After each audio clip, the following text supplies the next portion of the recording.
Welcome to the Darkstream, Voxday, voxday.blogspot.com, and unauthorized.tv. Thanks for tuning in. I am glad to see that some of you are here, even though I'm sure that most of you would rather be off in Portland at the show tonight. But it's all good. We're here, and we are ready to go. So the topic tonight is, what is the topic? Silencing the inner gamma. And the subject came up tonight because we were dealing with another of those just seemingly inexplicable gamma double downs on the blog today. And I was talking to one of the moderators about it and trying to figure out why people do this.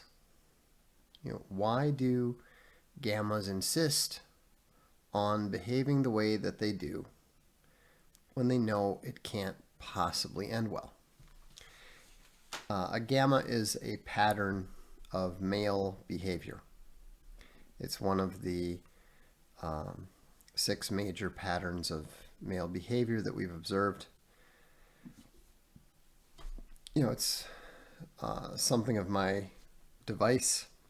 It's not my creation. As I point out on a regular basis, I am simply performing psychological taxonomy. I'm simply observing existing patterns of behavior and then providing a name to it. If somebody steals something, calling them a thief does not make them a thief. It is the stealing that is defined as thievery that makes them the thief. It's the act that makes them the thief. We are simply describing it, giving it a name. We're not creating it. The scientists or the biologists who discovered the okapi and named it the okapi did not create the animal. The animal was always there. These patterns of behavior have always been there.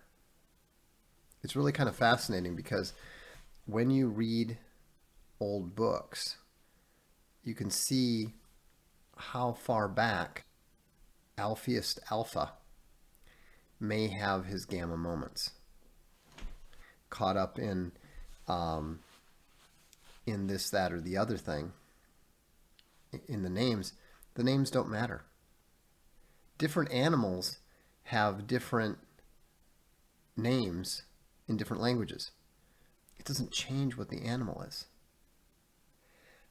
Was Moses an alpha? Yeah, absolutely. Moses was raised as a prince. He was raised as an imperial prince in Egypt. And then he committed murder because he was challenged. And then he ended up leading his entire people out and facing down Pharaoh, an emperor. Moses was not gamma. Moses was also not sigma. Moses was absolutely an alpha.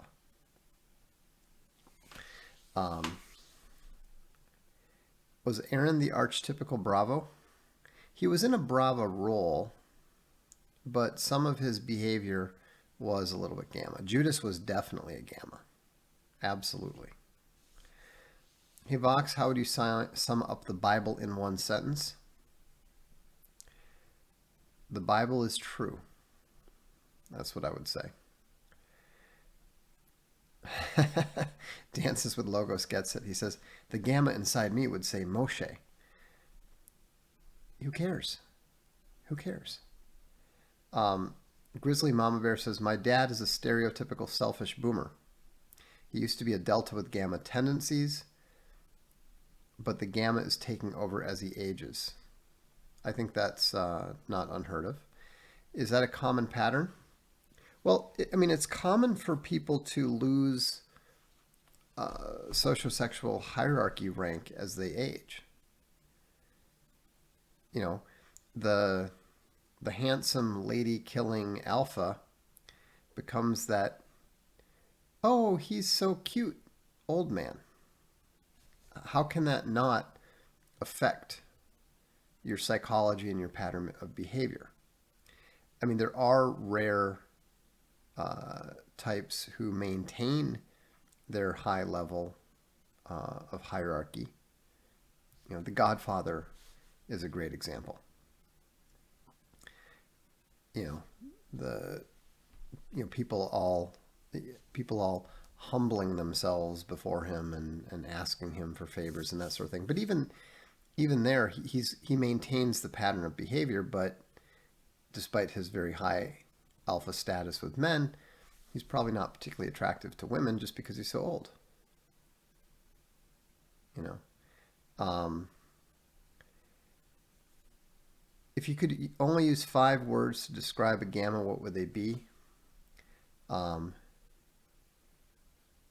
a man who lies. I only need 4.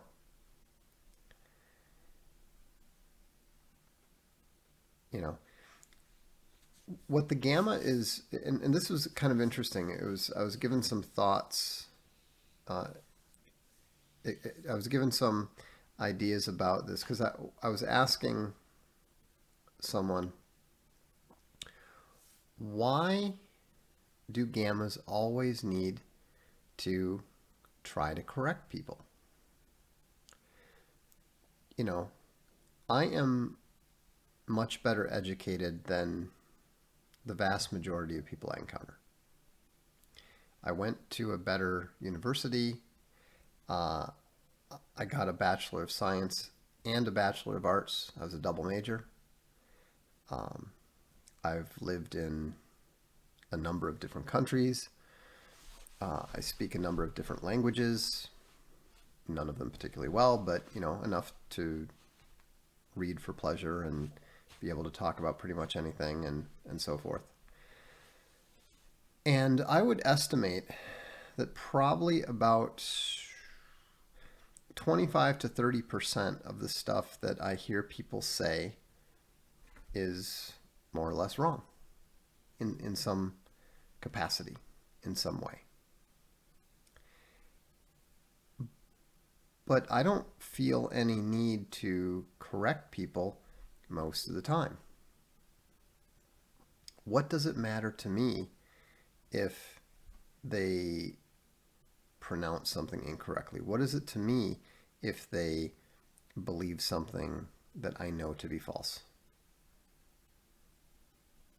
Doesn't matter.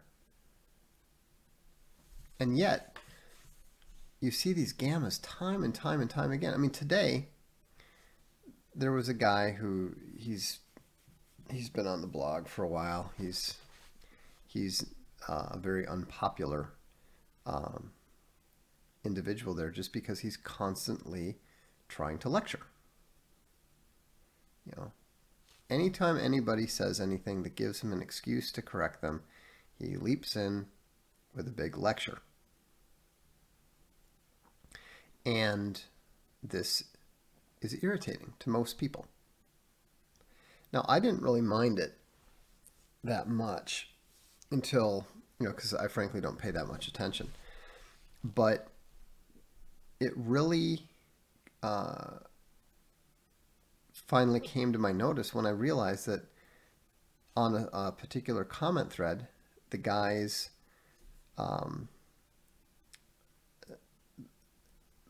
comments were a significant percentage of the total comments. And it was just constantly trying to correct people, lecture people, etc., etc. And so I was asking one of the moderators for some insight into this because I said, I don't understand this. I mean, even when you definitely know, what's the point in trying to correct people? And even worse, why on earth would you try to correct people on concerning subjects that you observably know nothing about, that you clearly don't know anything about, but you try to come up with some rational argument that allows you to opine in ignorance. And so when you look at this pattern of behavior, the answer that I was given, and I'm not entirely certain about this, but I was told that it stems from an inherent intrinsic belief and perception of their own inferiority. So what they're constantly attempting to do is to establish a point of superiority that they can feel good about. But because this feeling of inferiority is persistent, they need to pursue this again and again. It's almost like a drug to them. And when you look at this pattern of behavior, it actually makes some sense. Because why? I said, well, that's when I raised the point. I said, I frequently observe people saying things that are correctable, but I don't feel any strong sense, certainly less any need to correct them. And he laughed and he said, that's because you naturally tend to feel superior to most other people. You don't care about their opinion at all. So, it stands to reason that if a natural feeling of superiority removes that need, that it would be that the need to correct, the need to pursue correction as a drug is something that stems from a intrinsic feeling of inferiority. And that's where I think a lot of this comes down to not just childhood experiences, childhood trauma, childhood accomplishments, etc., etc. But it also, I believe, has something to do with testosterone. When you look at the problem that these gammas have, with their incessant dishonesty, these feelings of inferiority, and the pursuit of moments of superiority, it makes me suspect that this has something to do with a lack of testosterone. And that's one reason I think why lifting weights and so forth actually has a tendency to reduce the gamma behavioral pattern. And when you're looking at, there's an interesting thing. I don't know if you've heard of this book before. A lot of you will have, but in SJW's Double Down, I actually went into the gamma topic for a while, and there's even I think a useful appendix called Identifying Gamma. And it's interesting.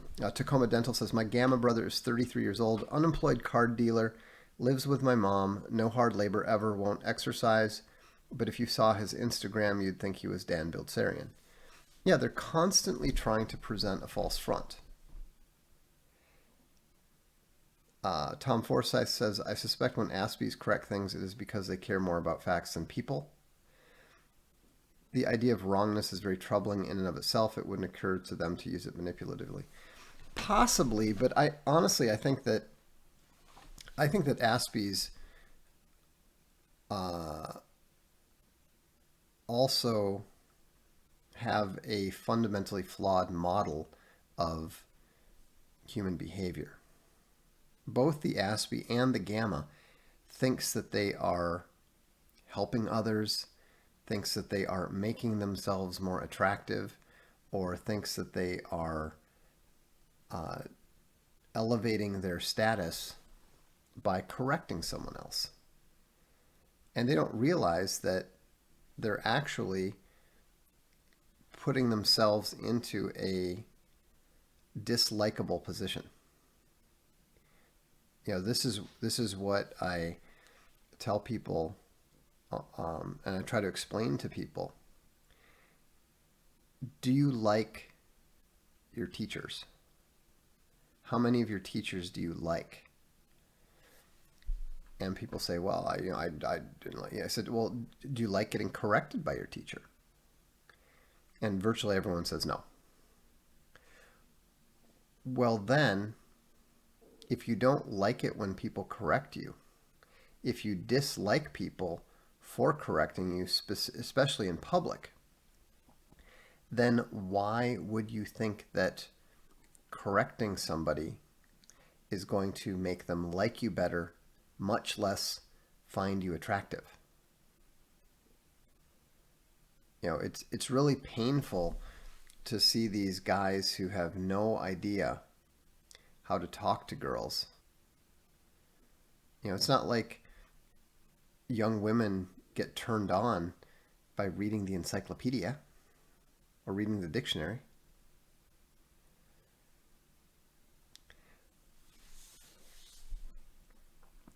Anyhow, so a couple of people have said, you know, how do I know? How does gamma? When does gamma strains become full blown gamma? You know, I feel like I've got some of this stuff. Blah blah blah blah blah. Jessica says, could you describe how gamma behavior is predominantly feminine? I've heard you say that before. Let me read you a little bit from that particular appendix. And I think that will answer a few of these questions. Maybe more than a few. We'll see. So if we go to the appendix here, identifying gamma. And this is something I did in cooperation with the guy who wrote Graduating Gamma. This is a list intended to permit gamma males to identify themselves in the interests of self-improvement. Not all gammas are SJWs, but most male SJWs are gammas. Of course, this list can also be used by women and non-gammas to recognize when they're dealing with a gamma and when they are not. So this is from the view of the individual. You can't recall a single serious online discussion in which you were wrong about anything in the past year. In fact, you can't recall one discussion with any friends or family in which you were wrong about anything in the past year. When you're having an argument with someone and it appears you may be wrong, your most common reaction and the defense to which you habitually resort is to assume that the other person simply doesn't understand what you're saying.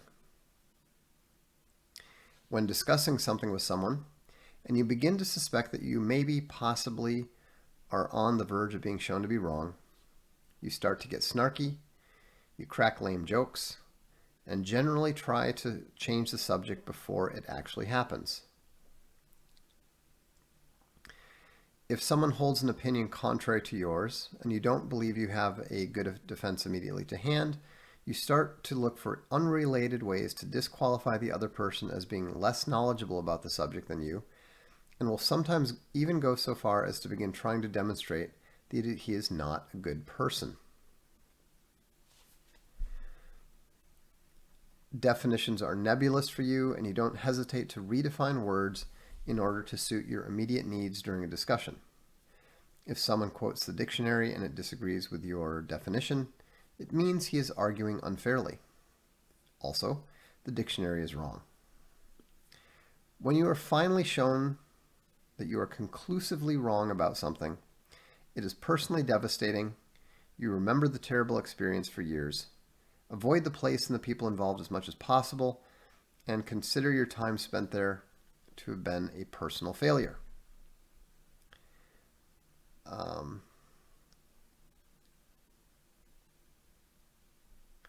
Let's see here. If someone says he isn't interested in your opinion, you take it as a personal slight. This lack of interest in your opinion means he isn't interested in you, and he probably hates you as well.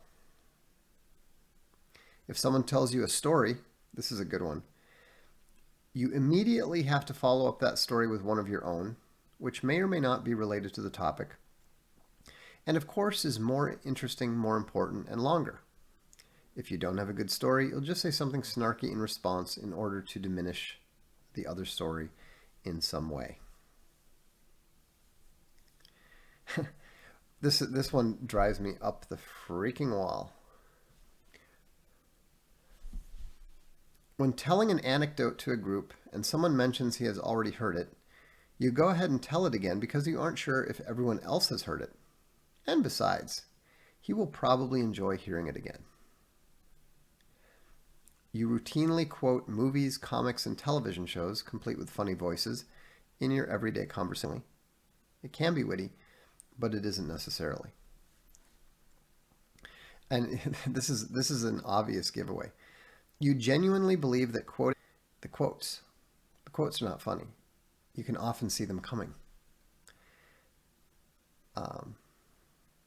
If you start to lose at any game, you find a way to quit if you can. Afterward, you save face by putting down the game or the other players. If someone defeats you at a game or competition, you can't look him in the eye afterwards and will try to avoid him if possible. If you win at a competition, you explain to your opponent all of the things he did wrong, whether he asked for the critique or not.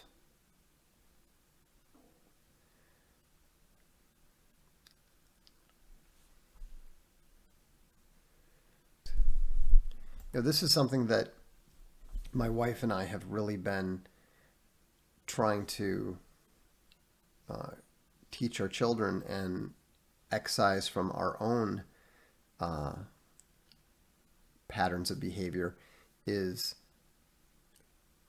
hearing a question, interpreting what the real purpose behind that question is, and trying to address that real purpose rather than simply answering the question. Now, sometimes that can be a good thing. If you know what somebody's actually after, it can be good to skip ahead. But realistically, it's actually better to simply answer the direct question and let them go on to ask another question if they want to. When you look at this is something I'm personally guilty of. I believe that I know where the person is going with the question, and so I have a temptation to simply skip ahead and answer that. But it's not a good idea.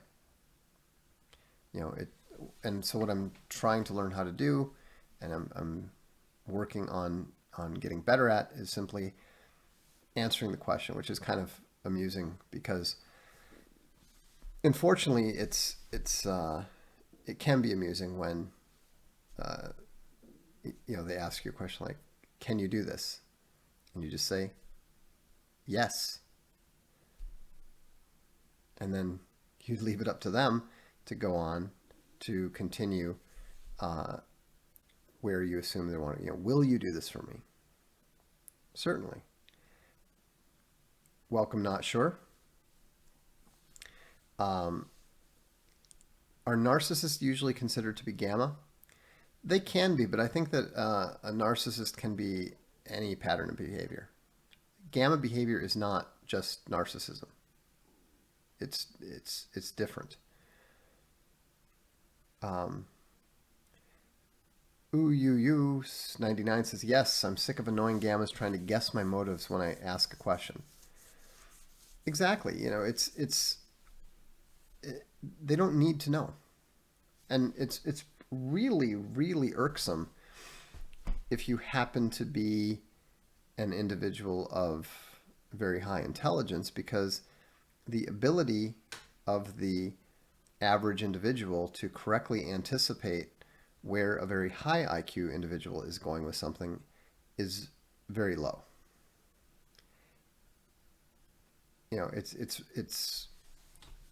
I always tell people, don't assume you know what my motives are. Don't assume you know what my objectives are. Just answer the damn question. Thomas, stop asking the same question over and over again. If I didn't answer it, I'm not going to answer it.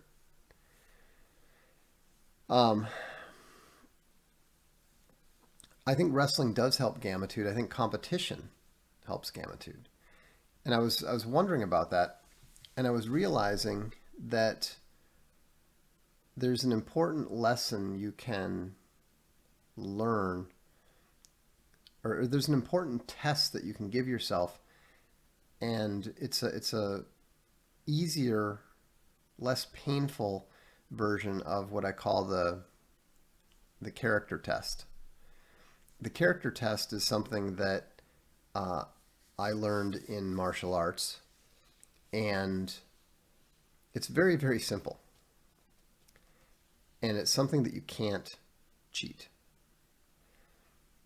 When you get hit or kicked hard enough to knock you down, and you're down, you have a choice. Do you get up in order to continue getting beaten, or do you stay down? And the thing is that people in a dojo are polite. If you tell them that you're hurt, they will believe you.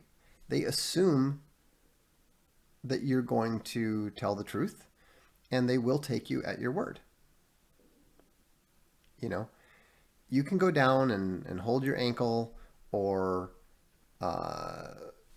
hold your wrist or whatever, and no one's going to call you on it. No one's going to claim that, no, you're not hurt. So you can get away with it every single time. But you always know what you did. And this is where the gamma topic touches this, because the gamma will lie to himself. He'll say, well, I couldn't get up. I was hurt. My ankle was twisted, etc., etc. He always has an excuse. But he always knows deep down. He has to delude himself. But you always know that you could have gotten up. And, people say, well, why do you think you're so tough? You're so egocentric, blah, blah, blah. Why? Because I passed that test. Respect yourself, and others learn to respect you too. A lot of people don't understand that being tough is what it is. There is, we joke about the difference between the young men's teams, the first team and the second team, and the veterans, because the young men. I was just at a game the other night,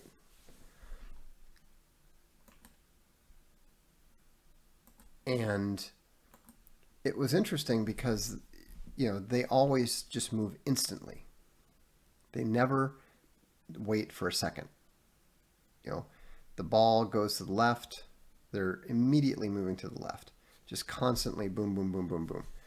With the veterans, there's this brief hesitation before almost everything, because they're constantly trying to decide whether they need to go, whether they need to spend the energy or not. And what I realized is that it was a character test. When there's a point where you're jogging back on defense and suddenly you see that there's an opening and you have to choose whether to sprint or not. No one's going to blame you if you don't see the opening right away. If you wait until the guy on the other team breaks into a sprint. Same as when you're on attack and you're following a shot or not. No one's going to blame you if you don't go charging in when no one's even going to notice if you don't go charging in when one of your teammates goes in and takes a shot. They're all looking to see if it went in or not. And so what I've learned is that I need to look at that as a character test. And if I'm not doing that, then I've realized that my physical weakness is now reached a point of mental weakness, and it's time to sit down, time to take a break. And so, the reason I think that's useful is that even, if you're not in the ring, there's still ways, and I'm sure that there are other equivalents in other sports. The point is that there are ways for you to subject yourself to this character test. There are ways for you to test yourself and figure out, do I have the mental toughness to push myself to do the equivalent of getting up? And so I think that if you're someone who struggles with gamma temptations, then that's something that you should, those are situations that you should attempt to put yourself in order to face them.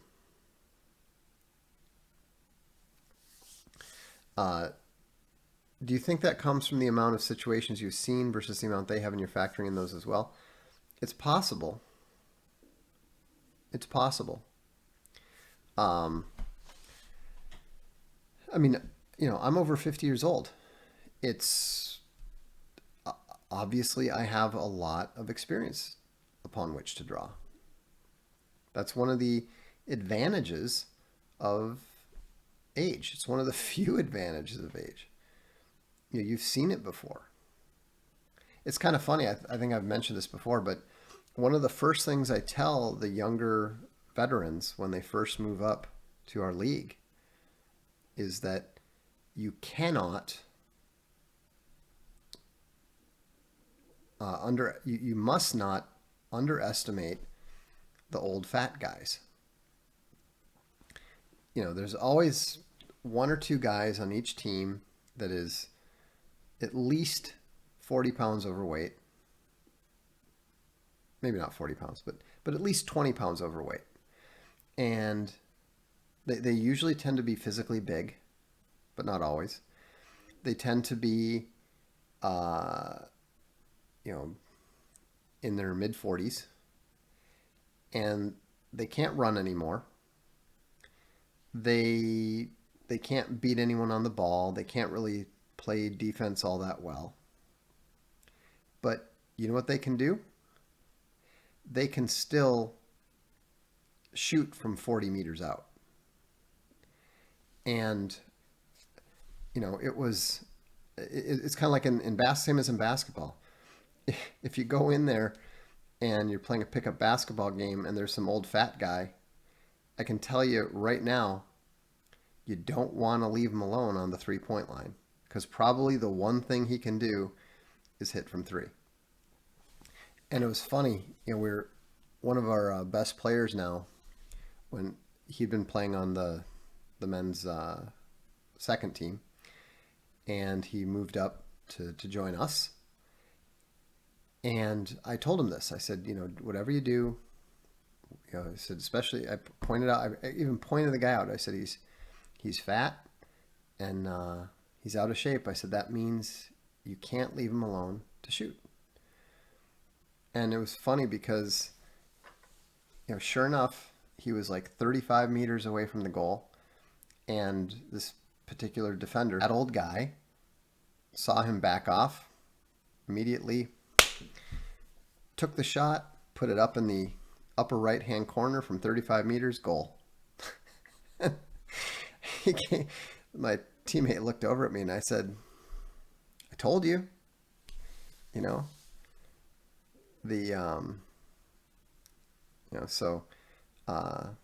always be careful when you see old guys doing something, because the chances are that if they're old and they're still doing it, they are probably very, very good at something.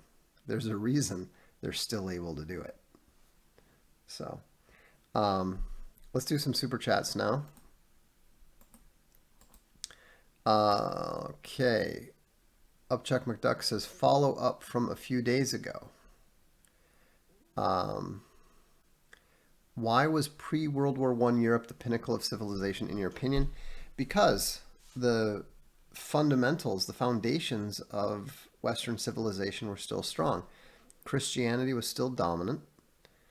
The European nations were unadulterated, more or less.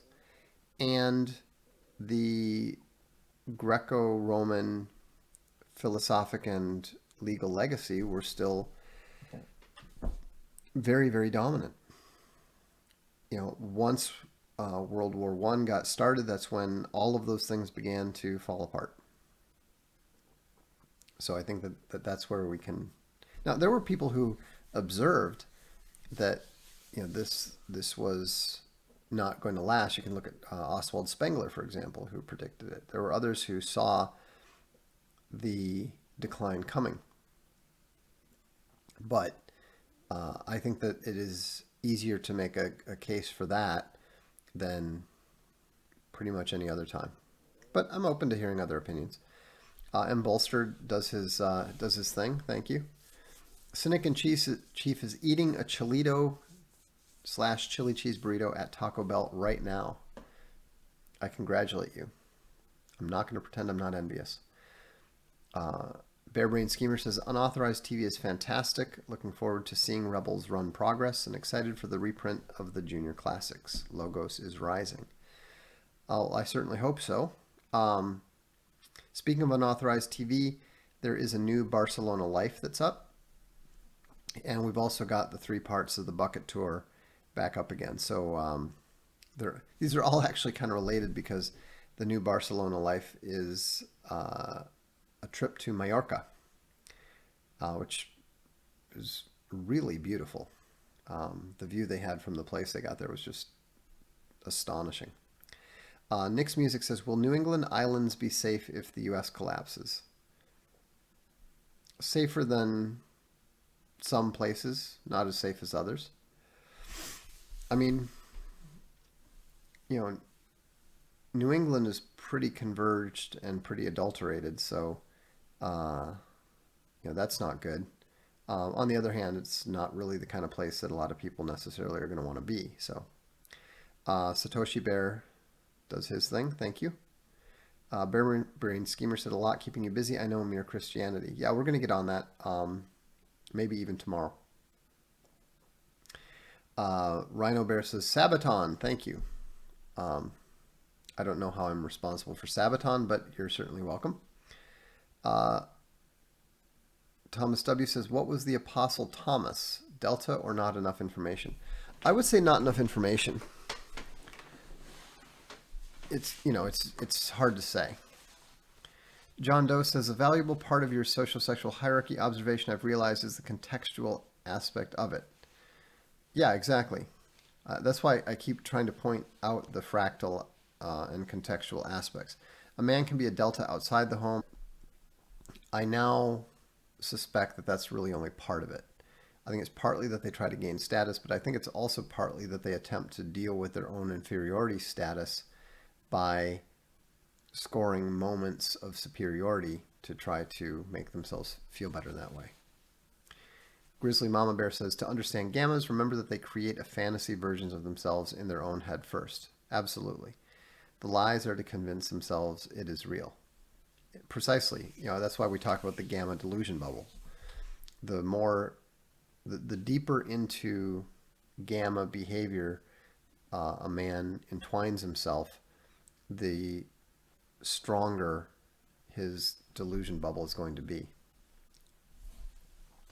Gran Torino says, Vox, I inadvertently called you a gamma on my last stream with E. Michael Jones. I quickly corrected to Sigma. Just wanted to clear that up. Well, thank you. I appreciate that. I've been losing a lot of sleep recently ever since. And so, now I feel like I'll be able to sleep soundly again. Um, no, I do appreciate you correcting that though. That is appreciated. Uh, Camilo Asturizaga says, how much gamma is nature versus nurture? I would say 75% nature, 25% nurture. There's not much you can do when you're, born 5'6", moderately intelligent with no chin. You're not good at anything, and that is harder to overcome than just mommy telling you you're a special boy. You know, obviously the two things put together are where the real problems are begun. But I think the nature aspects are more difficult to overcome than the nurture aspects. Katie says, Vox, you're the man. Well, I attempt to be. Tiger says, how does one de-gamma himself? Asking for a friend. Read Graduating Gamma. Read SJW's Always Double Down. We address this stuff. Watch the Voxiversities on Gamma. We're actually going to do a Voxiversity. In fact, I've been meaning to record it for like 3 months. I'm going to narrate Graduating Gamma and get it up there just for people like you. So I will try to prioritize that. Drew Jabert says, I'm trying to graduate Gamma. I can feel myself subconsciously denying that I have shown these Gamma traits and excusing those I can't deny. Yeah, that's what Gammas do. That's what you are feeling there, is you're feeling the urge to inflate your delusion bubble. Resist that. Be brutal with yourself. The more brutally honest you are with yourself, and I mean brutally honest, not ludicrously dramatic. Telling yourself, I'm the worst person ever, and blah, blah, blah, and all that kind of stuff. You're not in a play. You're not an actor. This is philosophy, not drama. So be brutally honest with yourself. I'm good at this. I'm not good at that. When this happened, I did not win. I was the butt of the joke here. I embarrassed myself here. I humiliated myself here. These people humiliated me, or I felt humiliated when these people publicly mistreated me. Be honest with yourself. Kevin Bros throws in $2. And Aaron E says, is it possible the West is importing non-Westerners for not only cheap labor, but to counter the larger armies of the East in light of World War III? No, I don't believe so at all. Example given, the liberal pandering, selling out of national sovereignty could be a guise. Thoughts? No, there's no chance at all. The West, there's nobody in the West who's importing these people for the benefit of the West. Not a chance. Why do so many Gamma males I know wear mom jeans? I genuinely have no idea what you're talking about. This is probably one of those areas where living in Europe doesn't help, because people,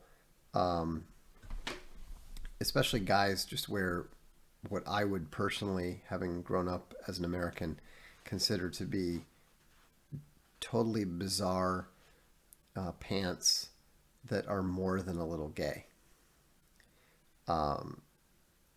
So I haven't seen any young men wearing mom jeans. Let's see. Dr. Evil says, Vox, I heard you do your streams without pants on. Is this true? No, of course it's not true.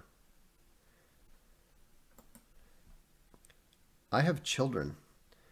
I don't ever walk around the house without pants on.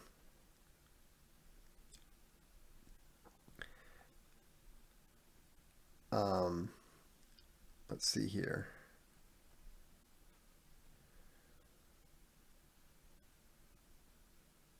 Not for Nothing says, do you believe Madeleine McCann was abducted? Yes.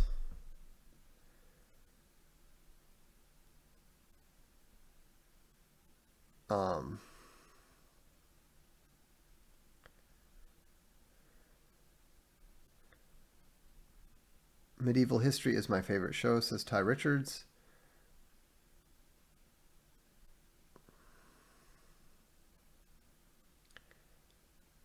And let's see here. I should just, okay. Patrick Bergen says, what martial arts did you study? It was a combination of Wing Chun Kung Fu, the Shorin-ryu Karate recent replacement, and I'm down to a healthy weight for the first time. I would not recommend doing serious contact stuff then. You actually sound like a serious injury waiting to happen. I mean, this is a case where maybe Tai Chi or something is more useful.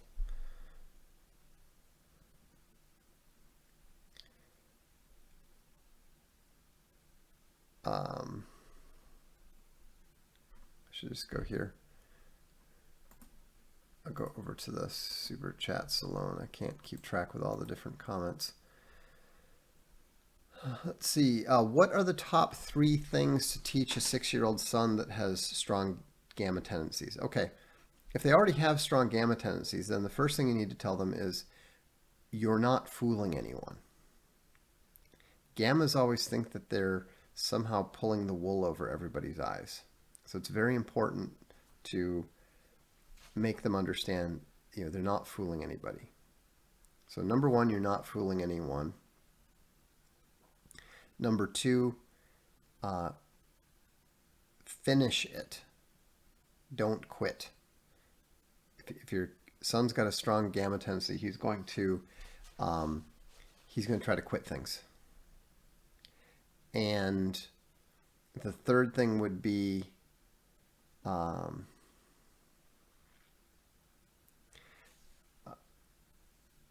I guess the third thing would be don't go through the motions. That's kind of related to the first thing, but it's a little bit more specific. I'm thinking more in terms of gammas have a strong tendency to like go through the motions so that they don't get criticized. If they're playing pee-wee football, then they'll be afraid to tackle, so they'll just kind of like make a little lunge that can't possibly work, that kind of thing. Because what they're doing is their main motivation is to make enough of a move, make enough of an action to forestall criticism without actually trying to accomplish the task. So that's what I would recommend. And on your part, call them out every time they lie. Just say, that's not true. Tell me the truth. Robert said, you told me I'm probably a gamma a while back. Some old friends and my wife think I'm an omega. They're probably more likely to be correct than I am. They know you better. My gamma tendencies are resentment and fear of failure. I mean, there are bigger problems to have. If you're able to actually face reality and not construct a delusion bubble, great. I'm dealing with it regardless. Thanks, Vox. Yeah, that's all you can do. It doesn't give me any great pleasure to tell people, look, you're obviously a gamma, shut the hell up and stop doing that. It doesn't give me pleasure to do that. I don't like to deal with that. I don't like to deal with gammas at all. I would prefer that everybody was just happily delta, getting stuff done, crushing, succeeding, moving forward, etc., etc.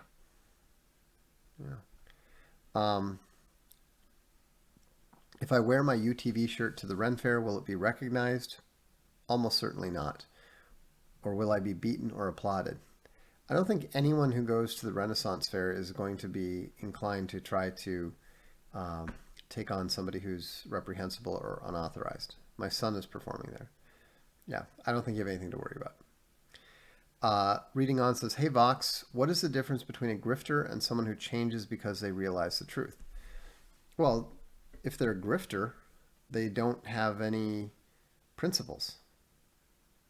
If they're a grifter, they're just telling people what they want to hear. And so you can tell because what they say will change depending on their audience. Somebody who genuinely changes because they realize the truth is not going to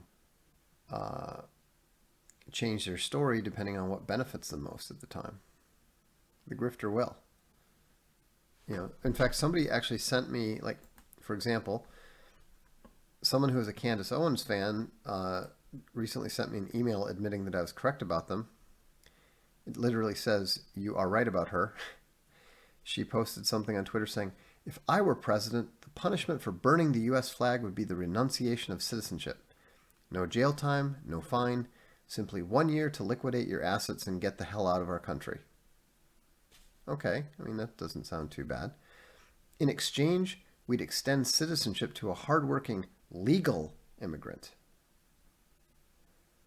So nationality is based on your opinion of the flag? No.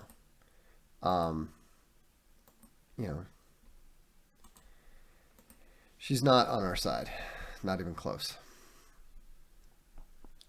What are good heuristics to ID a grifter? Well, if they're on Fox News, that's a really good one. If they're always asking for money, if everything always comes back to money, if their opinions seem to be focused on staying in line with what is considered mainstream acceptable, if they are afraid to, noticeably afraid to speak the truth, I'll think more about that. But just look at what's the common denominator between Ben Shapiro and Candace Owens and Jordan Peterson. They're always pitching. They're always selling. Basically, a grifter is a salesperson, a salesman who primarily sells himself. Think about this. How often do I try to talk you guys into buying any of my books? I realize this is not the optimal stream to suggest that, since I was just referring to SJW's Always Double Down earlier. But the point is, even though I did that tonight, it's not something that I do regularly. We talk about other stuff. Also, it tends to deal with a bit of ambition. A grifter never turns down an opportunity unless there's a better opportunity.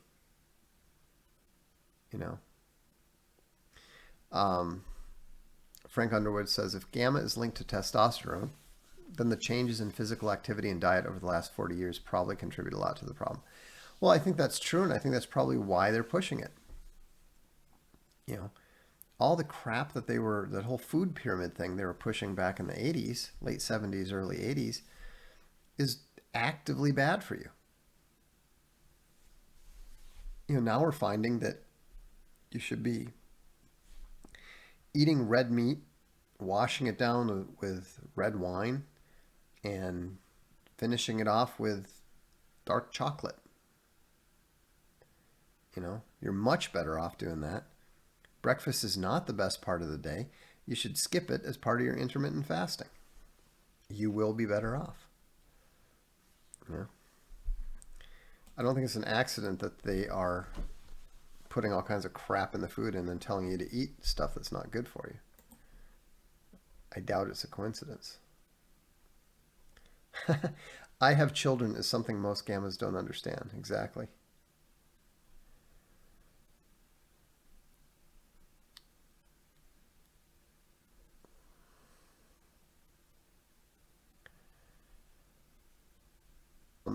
If you're going to be at Owen's show, feel free to stop by the blog and post a comment. Let us know how it went. I'm going to leave up the tour support t-shirt for one more hour. And so this is your last opportunity to pick up a tour support t-shirt, which you can do at arkhavencomics.com. So, have a good evening. This is the Darkstream. I'm Vox Day.